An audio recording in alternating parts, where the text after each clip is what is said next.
Beijing's Silk Road market peddles much more than Louis Vuitton knockoffs, and it's only the retail arm of China's vast billion-dollar counterfeiting empire. While the tourists wonder at Chinese history, from the boisterous to the cleansed, from the imperial to the communist, they also consume another Chinese claim to fame: counterfeiting of Western products. China's consumption of Western intellectual property has been ravenous, as any manufacturer not just of luxury goods can tell you. From Louis Vuitton handbags to Apple chargers to Viagra, it is all counterfeited in China. According to the Organization for Economic Cooperation and Development and anyone else who hasn't been living under a rock, China is the #1 source of counterfeited goods. Behemoth Chinese online retailer Alibaba may have undertaken measures to clean up its act since it floated its shares on the New York Stock Exchange, but in Beijing there remains the Silk Road market, a whole shopping mall full of counterfeits, from the luxurious to the mundane. The Silk Road Market is a 5-story, counterfeit shopping center featured in Best of Beijing lists on websites, including TripAdvisor. It has learned some things the hard way, though you can tell which companies are the most aggressive in pursuing copyright infringement, because those are the products for which you have to ask. I walked through every floor. Tory Burch and Chanel shoes were mixed in with frankly fake Rolexes. But I felt like I hadn't hit pay dirt yet, like I was missing something. I went in search of expensive luggage and handbags. Louis Vuitton and Hermes were the real prizes. I knew women on New York's Park Avenue and London's Mayfair who bought fake Hermes from other genteel women who sold them out of their apartments. They even ranked them by quality of copy. A good fake Birkin went in New York for about $1,000, much cheaper than the $15,000 often paid for the real thing, if you were lucky enough to get off the waiting list. If Londoners and New Yorkers were getting them from here, and I was in the epicenter of counterfeiting, I was sure I could find the source if I pressed hard enough. I browsed nonchalantly through one more upscale luggage vendor and opened with a slightly easier target. Have anything more interesting? What you want? Louis Vuittons. The woman looked me over suspiciously. She glanced around the tiny shop to make sure no one else had entered. She stepped outside the door to scan for anyone who might be within earshot. Then she came back to me. Follow me. She opened a door in the back of the shop and shut it behind me promptly. There were lots of emblazoned suitcases, handbags, wallets, and cosmetic cases, some of them wrapped in clear plastic. We careful. Louis Vuitton. They send spies and they sue. So we hide. You are now subscribed to the Daily Digest and Cheat Sheet. We will not share your email with anyone for any reason. I nodded and looked around. Tell no one. What you want? I felt like an undercover agent doing a drug buy. A carry-on. Small suitcase. She showed me several. She explained that the better ones came with a logo, stamped locks and keys, and she showed me the certificate of authenticity inside. Better.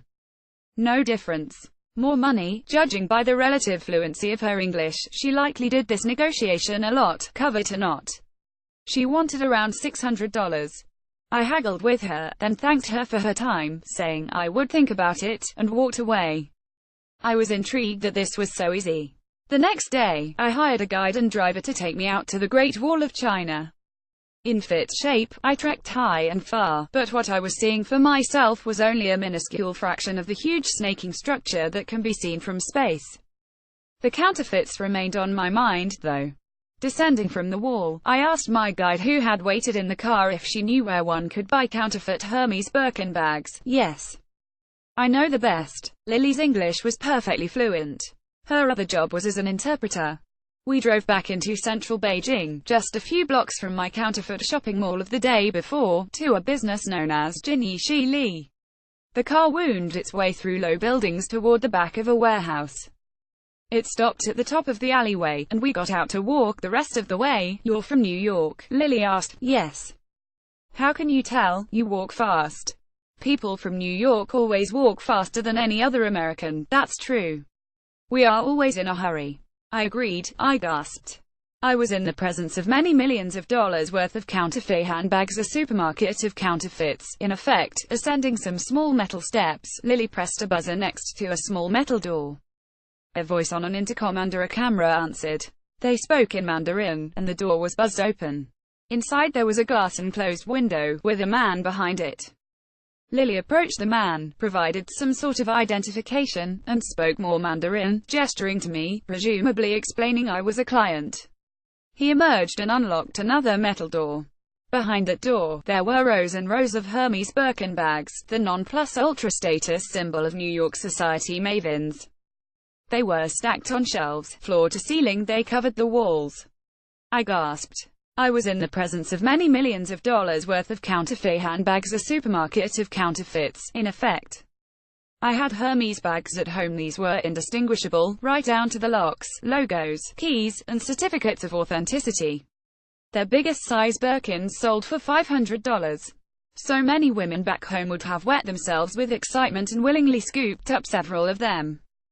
Counterfeiting luxury goods is big business. Based on World Customs Organization data, the OECD estimates that in 2013, counterfeit goods accounted for up to 5% of imports into the EU, making the trade alone worth €85 billion. This is a rising threat in a global economy whose value generation is increasingly driven by intellectual property. And the marketers are savvy. Like any well-run business, the counterfeiters target consumers across market segments. The primary market segment is buyers who think they are buying a real car part, a real iPhone charger, a real medicine, and are surprised when they don't work, or in the case of car parts or medicines, cause serious harm or death. The second market segment is represented by my fake Birkin and Louis Vuitton buying buddies. The consumers are aware, but think there is no harm being done.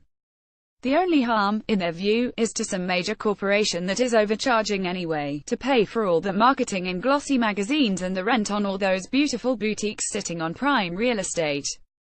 Buying the fake Louis Vuitton or Hermes is, in a construct, a victory for the little guy, against corporate greed. In our March 2016 newsletter, my company, Asymmetrica, featured an analysis of this pattern of consumption. A study conducted by Paris-Sorbonne University Abu Dhabi analyzed why people who can afford genuine luxury goods persist in buying counterfeits. The results reveal the psychological drivers that effective strategic messaging must address if luxury goods producers wish to protect the integrity of their brands, and if law enforcement hopes to stymie illicit financial flows to transnational criminal organizations. In short, the wealthy Emiratis like those on Mayfair and Park Avenue buy genuine goods for high-profile events with wealthy peers who will spot the difference. They buy counterfeits for everyday wear and tear. A third market segment is the aspirational middle class, who can afford the occasional $500, $1,000 bag but not the $15,000 bag. Interestingly, when top brands come out with limited editions, they are subject to another phenomenon involving the knowing counterfeit consumer, the fashionista. She wants to be on trend, but knows another trend will replace it next season, so is not willing to or cannot afford to invest the money on staying on trend season after season. Furthermore, counterfeits of high-profile but limited edition goods are the easiest to get away with. Not enough people will know the details to spot the difference. In short, the only effective deterrent to buying counterfeit goods is shame, embarrassment among one's social peers. There is plenty of reason for shame. This massive illicit trade transits through the same main hubs as legitimate trade: Hong Kong, China, Singapore, Panama. The large shipments are then broken down in safe havens such as free trade zones, which have lax enforcement, and get sent out from there in small parcel shipments, through the mail or UPS, creating a huge enforcement headache for private shippers and law enforcement. Other transit points, which we know all too well at Asymmetrica, are chosen places where there is weak governance or weak enforcement capacity. More darkly, counterfeiters also use routes and transit points where there is a strong presence of criminal or terrorist networks, funding serious violence as these handbags move along their routes to the consumer. The production and distribution are heavily controlled by ultra-violent Chinese triads, which, in their diversified criminal portfolios, also traffic in narcotics and women bound for prostitution. The problem is, the society women don't know they're carrying blood handbags. If they did, they might think twice before buying them, either on the sidewalks of Lexington Avenue or in the genteel drawing rooms of Park Avenue. The answer lies in making this illicit business bad business. In December 2015, the U.S.